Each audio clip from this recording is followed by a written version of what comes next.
বাড়িতে আয়াকে আটকে রেখে যৌন নির্যাতন। পানিহাটিতে বিজেপি নেতার বিরুদ্ধে অভিযোগ, বিজেপি নেতাকে গণপিটুনি এলাকাবাসীর।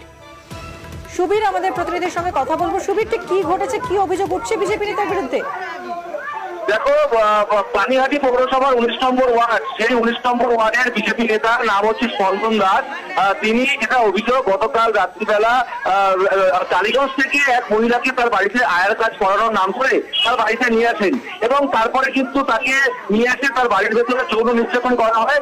সারা রাত যৌন নির্যাতন করে এই মহিলার ওপর এবং তারপরে কিন্তু মহিলা ভোরবেলা যখন বাড়ি থেকে যখন সে পালিয়ে যখন এলাকাবাসীকে জানায়, তখন এলাকাবাসী সেই বিজেপি নেতাকে সেখান থেকে।